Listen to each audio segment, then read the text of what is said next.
Halo guys, selamat sore. Perkenalkan, nama saya Rosalina Inida Costa Lopez, NPM 13230102, Fakultas Pertanian Sains dan Kesehatan, Program Studi Peternakan. Baik, di sini saya akan menjelaskan tentang materi perkembangan embrio. Kira-kira kalian sudah tahu belum perkembangan embrio itu apa? Kalau belum, simak video ini baik-baik ya guys.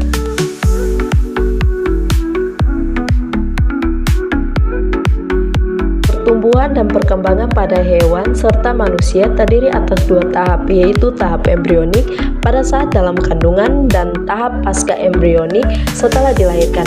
Nah, pembahasan kali ini membahas tentang tahap embrionik. Tahap embrionik merupakan fase atau tahap pertumbuhannya dimulai dari terbentuknya zigot sampai berkembang menjadi embrio. Dalam tahap ini, zigot yang terbentuk dari fertilisasi antara sperma dan ovum mengalami pertambahan jumlah akibat pembelahan secara mitosis. Sementara itu, perkembangan zigot ditandai dengan adanya spesialisasi dan diferensiasi sel-sel dan jaringan untuk membentuk organ-organ hingga individu yang utuh. Tahap embrionik berdiri dari beberapa tahap, yaitu tahap morula, blastula, gastrula, dan organgenesis. Yang pertama, tahap morula.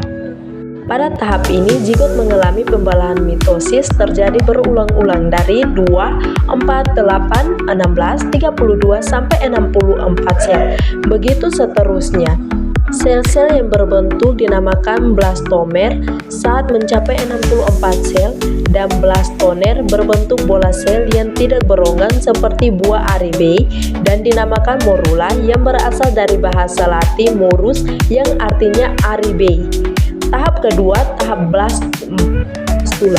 Pada tahap ini, sel-sel morula akan terus membelah hingga membentuk suatu bola sel yang beronggang berisi cairan dan dinamakan blastula.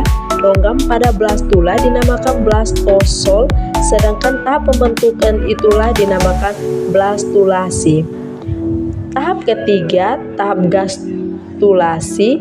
Gastrulasi merupakan tahap pembentuk yang merupakan hasil pertumbuhan dan perkembangan blastula. Pada tahap ini, blastula mengalami pelapukan atau invaginasi sehingga terbentuknya ronggang yang disebut gastrosol.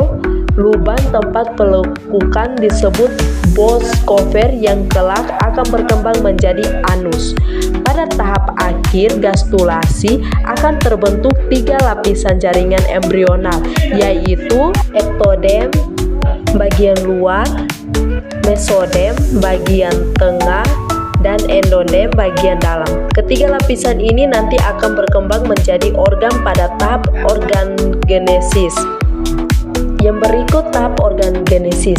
Organgenesis adalah pembentukan organ tubuh yang berkembang dari 3 lapisan saat proses gastrulasi. Pada tahap ini, sel-sel mengalami diferensiasi dan spesialisasi yaitu proses perubahan dan pendewasaan jaringan embrional menjadi beragam jenis jaringan lainnya dengan fungsi yang berbeda.